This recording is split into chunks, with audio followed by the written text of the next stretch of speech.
तो आज हम बात कर रहे हैं सुंदरनगर सीट की। सुंदरनगर सीट पर भी इस बार मुकाबला काफ़ी कड़ा है और जो लोग ये जानने में जुटे हैं कि ठाकुरों के इस गढ़ में कौन ठाकुर होने वाला है, ये बता पाना अभी बहुत मुश्किल है।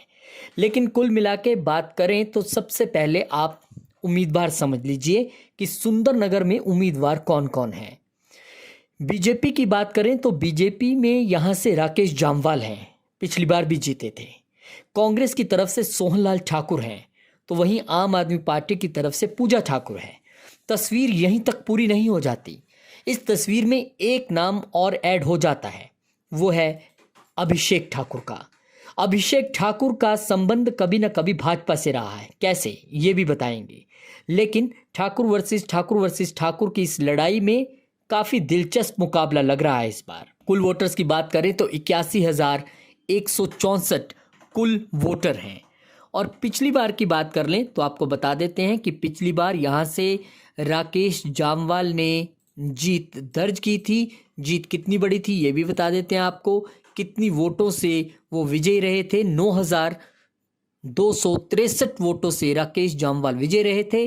तब उनके सामने सोहनलाल ही थे। राकेश जामवाल को 32,545 मत मिले थे, तो वहीं सोहनलाल को 23,282 मत। जीत का अंतर बड़ा था, लेकिन जीत की कहानी इस बार कैसी रहेगी उसके समीकरण थोड़े से टफ लग रहे हैं।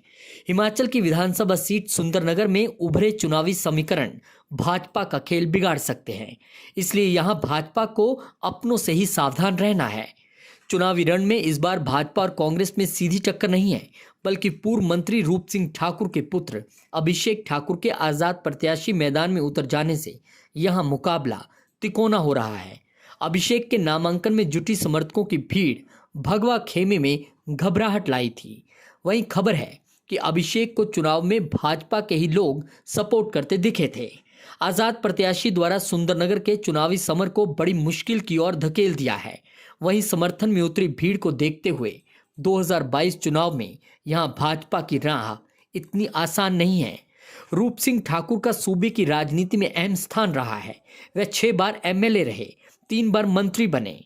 इन 10 सालों में यह दूसरा मौका है जब ठाकुर परिवार ने चुनावी बेला में भाजपा को सुंदरनगर में काफी चिंता में डाल दिया है। साल 2012 के विधानसभा चुनाव में टिकट कटने पर रूप सिंह ठाकुर ने बतौर आजाद प्रत्याशी चुनाव लड़ा। भले ही जीत नहीं पाए, लेकिन अपने साथ ही भाजपा प्रत्याशी राकेश जामवाल की चुनावी नैया को डुबो कर रख दिया।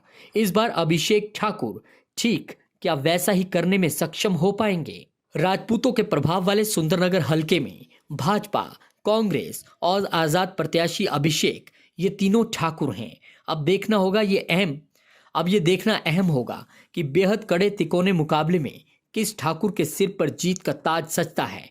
भाजपा प्रत्याशी राकेश जामवाल व आजाद प्रत्याशी अभिषेक ठाकुर के नामांकन पर दोनों में ठीक ठाक सी भीड़ थी, यानी भीड़ से अगर जीत का अंदाजा लगाएं तो अभी मुश्किल है। कुल मिला के देखा जाए तो इस बार सुंदरनगर की सीट काफी इंपॉर्टेंट है। लेकिन अब आपको याद कराते हैं प्रधानमंत्री की रैली। प्रधानमंत्री ने सुंदरनगर में एक बड़ी रैली की थी, भीड़ वहां भी बहुत थी। प्रधानमंत्री ने कहा था कि इस बार चेहरों पे मत जाइए, आपको कमल का फूल दिखना चाहिए।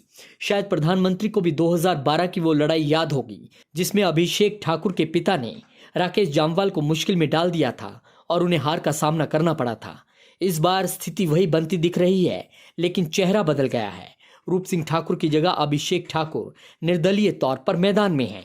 ऐसे में अगर सुंदरनगर सीट की बात की जाए तो हल्का सा एज कांग्रेस को दिखता है, क्योंकि यहां पर ठाकुर वर्सेस ठाकुर की लड़ाई में एक बड़े चेहरे के सुपुत्र हैं। तो ऐसे में बीजेपी की वोटों में सेंध लगाएंगे, लेकिन कितना लगाएंगे ये अभी नहीं पता है। वहीं आम आदमी पार्टी की पूजा ठाकुर, क्योंकि वो भी ठाकुर हैं, देखना होगा कि आम आदमी पार्टी किसको कितना नुकसान पहुंचा पाती है। यहाँ पर सीट कौन निकाल पाएगा, इसको लेकर राजनीतिक पंडित पूरी तरह से कैलकुलेशन में तो जुटे रहे, लेकिन अंदाजा लगाना मुश्किल है। इसलिए हम भी कह रहे हैं कि हल्का सा एज कांग्रेस को जरूर है बीजेपी के बागी होने की वजह से, लेकिन जब ईवीएम खुलेंगी और जब वोट काउंट होंगे तब ऊंट किस करवट बैठेगा ये देखना बड़ा दिलचस्प रहेगा। सुंदरनगर की लड़ाई कितनी सुंदर है और किसके लिए सुंदर है, 8 दिसंबर तक इसका इंतजार करना होगा।